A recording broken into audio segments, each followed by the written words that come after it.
It's so nice to be here with you today. So nice to be here with you to pray. The Lord be with you and with your spirit. Won't you please, won't you please, won't you pray for your neighbor? Welcome to this episode of Father Ralph's Neighborhood. My name is Father Ralph Zwern, and yes, I am the Bat Priest. And it's so great to have you with us as we begin a whole brand new liturgical year with this first Sunday of Advent.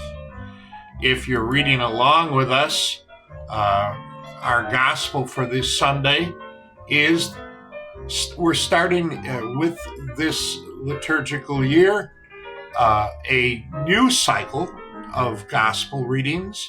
We're in what's called the B cycle, and the featured gospel in the B cycle is the Gospel of St. Mark.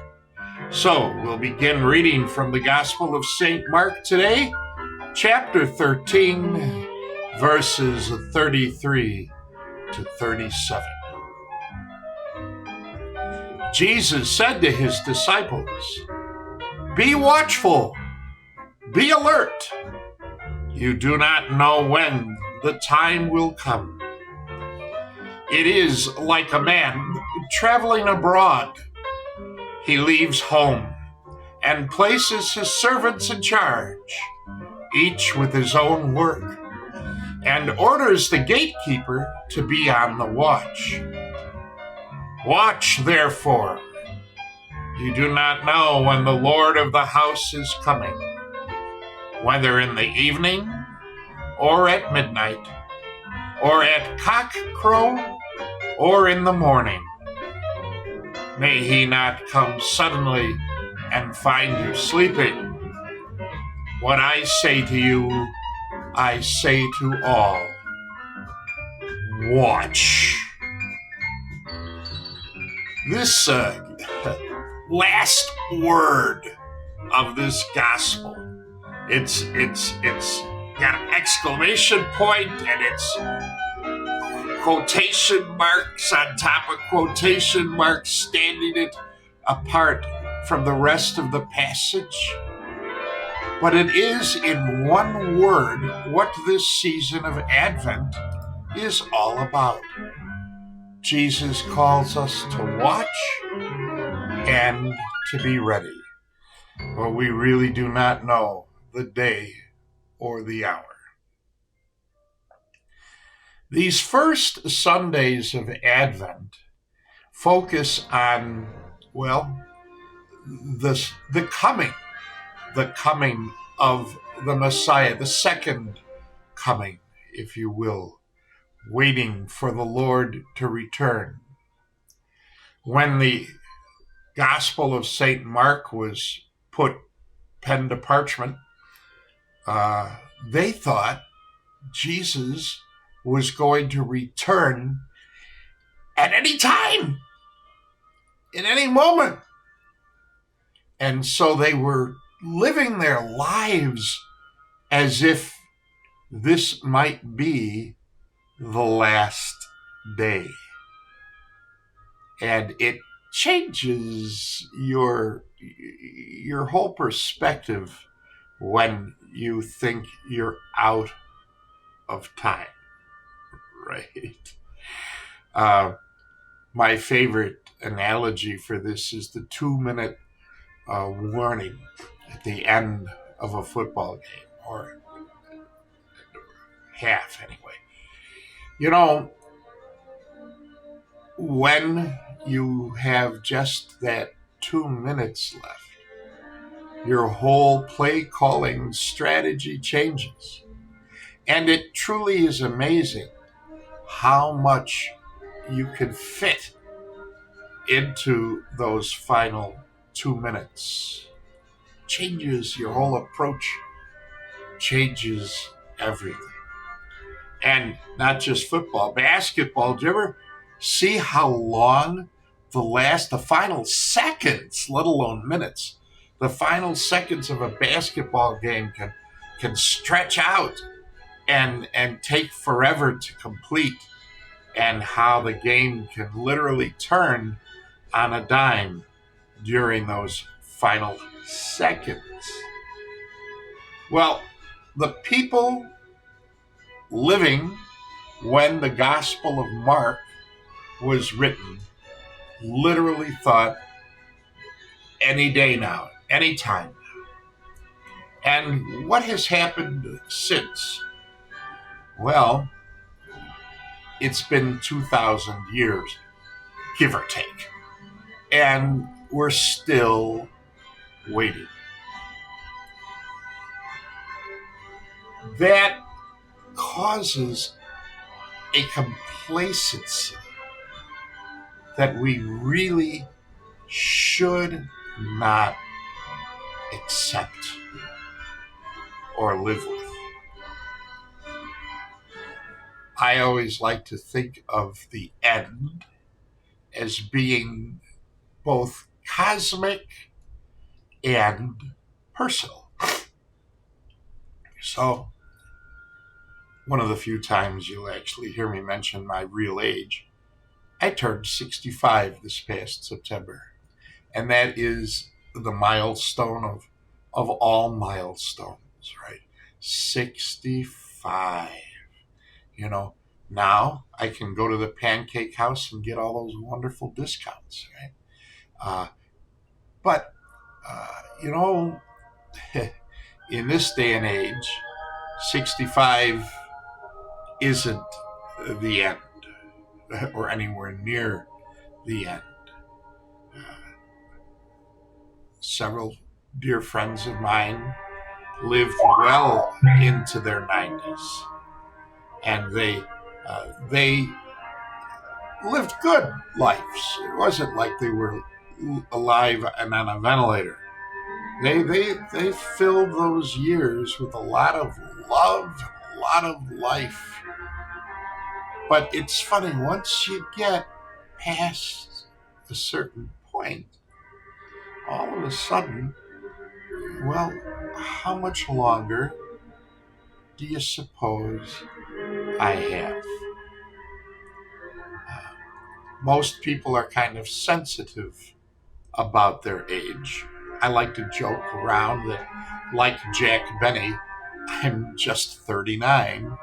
Matter of fact, I've said this more than once. I hope on my prayer card at my wake, they put, Reverend Ralph Herman Zorn, dead at 39. Right? But something seems to happen as people get older and older. And I have found in my ministry that once someone turns 80, all of a sudden they start bragging about their age. Hey, Father, you know how old I am? I'm like 83. Yeah,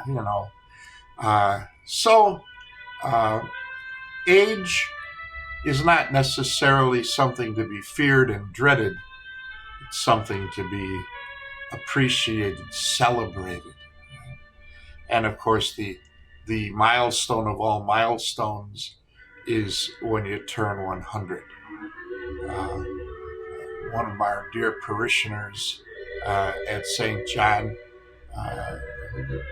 they just celebrated their 100th birthday. And they had a big party, and we remembered their birthday at Mass. Right now, I'm 65, and I do the math, and I'm like 100. Well, that's still 35 more years. But will I live that long? What if I only make it to 66?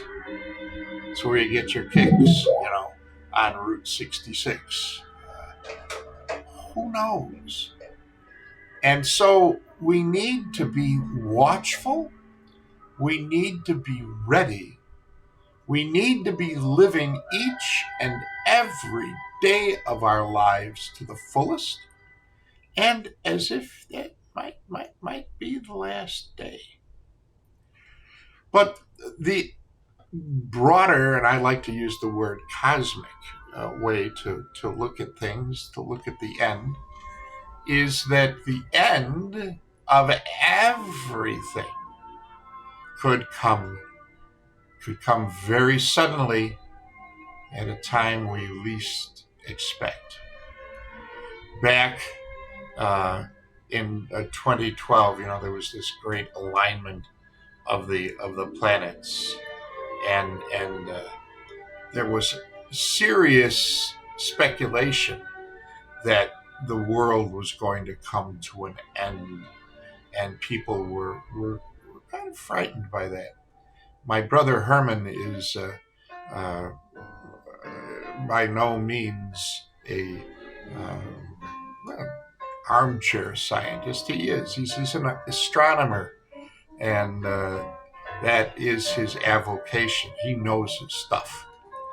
And when the movie 2012 was coming out and all this speculation was going on, I asked him, I said, Herman, what do you make out of all of that? And he said, I don't put a lot of stock in this. But, he said, I can tell you that when the end comes, it will come very suddenly and quite possibly without any warning. And that made me really appreciate the fact that we just don't know. Just like the scriptures say, we don't know the day or the hour. We don't. Is the next killer asteroid heading straight for us, and we haven't been able to spot it, to track it? There could be an eruption of gamma radiation that would penetrate the distances that separate us and literally cook all of us alive with radiation. It would happen very suddenly, without warning, and really nothing that anybody could do about it. So the end of the world, well, that could come at any moment, without any warning, at any notice, at any time. One of my dear friends in the priesthood, Father Paul Stein, he had it's not church teaching, but it was his personal perspective on when is Christ going to come again. And I think it's the best I've ever heard. And he said, I truly believe that the Lord is not going to come again until we get it, until we start living our lives the way he has called us to live them. So once the world is at peace, once we are truly in love with each other, taking care of each other the way he calls us to. Just last week we talked about that awesome judgment seat. When I was hungry, you gave me food. When I was thirsty, you gave me drink. Once we start doing all of that, not just we meaning you and me, we meaning all of us, then the Lord will come and he'll say, great, you did it. Let's enter now into the kingdom prepared for you from the foundation of the world. Right? So there's the challenge Of course, as I like to say, we can't change the whole world. Uh, you know, the president doesn't return my phone calls. The Holy Father doesn't return my phone calls. I was just talking the other day with one of my parishioners about our those of us who didn't necessarily have a class at the seminary first thing in the morning. We would gather together for breakfast, and then there'd always be at least a table, at least a few of us sitting with our cups of coffee and literally solving all of the problems of the world. Of course, our solutions were awesome, right on, spot on, but no one of any power, of any authority to hear them, no one listening to us. So none of our ideas ever left the refectory or that coffee clutch. So we can't change the world, but we can change ourselves. We, back from cosmic to personal, right?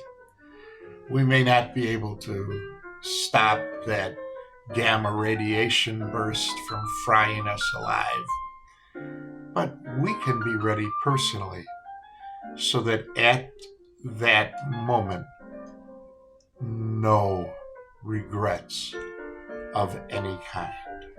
Right? People draw up a bucket list sometimes. Well, these are the things I'd like to do before I'm not able to do them anymore. I had quite an impressive list, really. And then when the spinal stenosis took away my mobility and confined me to my walker and my rollator, that list was just shredded. All kinds of things I thought I was going to be able to do, but that I never will now, because it's just going to be physically impossible. I invested in, but I haven't set it up yet, the new MetaQuest. What I love about that virtual reality, I can sit in my chair. I don't have to walk anywhere. I don't have to travel. The reality is brought to me, and I can experience it even though I can't actually accomplish it. I'll keep you posted once I get it going and let you know if it's really all that, but I'm hoping it is, because it would change my desk chair into a chair filled with adventure, right? So we have to be ready. How are we going to watch? And we got to be careful not to be tricked, right? Not to trick ourselves. Used to be, you're sitting in the waiting room, the doctor's office, you're reading, if you're lucky, there was a halfway decent copy of Scientific American or National Geographic or a magazine that actually was worth reading. But more often than not, it was just like People or whatever. Now, though, we have our phones, right? And the trap there is we can kind of convince ourselves that now, when I'm waiting, I'm doing something constructive. I'm on my phone and I can read my email. I can go out on Facebook and check up on friends and neighbors and classmates. And you feel like you're doing something constructive, that you're making good use of your time while you're sitting there in the doctor's waiting room. But the reality is like, it's like anything else. You know what? I love Star Trek. And from the original series all the way through Deep Space Nine and Voyager. Oh, yes, I love Star Trek. And I can't tell you how many times I've seen every single episode over and over again. The interesting thing is, while I'm watching it, I feel like I'm doing something awesome. I'm enjoying myself. I'm doing something constructive. But in reality, what am I doing? I'm actually wasting my time. I could be reading poetry. You know what? Don't think I'm goofy. Well, go ahead, think I'm goofy, because I am goofy. But I never read Walt Whitman's Leaves of Grass. And I was wasting my time on Amazon, and I found a newly updated publication of that great masterwork by Whitman. And I said, you know what? I've never read it. Why? Is tomorrow going to be a better day than today? No, because there may not be a tomorrow. So the key to Advent is the key to living our lives well. Be watchful. Be ready. Fill every day of your life with something that will make that day worth living, that will give it meaning, because it could be your last day personally. It could be our last day cosmically. So homework? Yeah, still homework. Homework. Pick up that book that you have been meaning to read but have yet to read. Do something, I hate to call it a bucket list, but do something off of your bucket list. Something you've been meaning to do but haven't yet done. You never know when you're going to wind up stuck in a chair and depending on MetaQuest for your expanded experience of reality. Right? Don't wait. Don't wait for tomorrow. The Lord wants you to take the gift of your life and use it. That last word of today's gospel, right? Watch. Well, good Lord willing, and the creek don't rise, we'll be back on the second Sunday of Advent to listen to John the Baptist crying out as a voice in the wilderness. But until then, we pray that the Lord will send his angels to watch over you, to protect you, to guard you, to guide you in all of your ways, that he will fill you with the power of his most Holy Spirit, that you may not waste a moment of the gift of life that God gives you, that the gift of this day that you have to live and to celebrate. May the Lord bless you and all those you love and keep you. May he make his face shine upon you and be gracious to you. May he lift up his countenance upon you and give you his peace.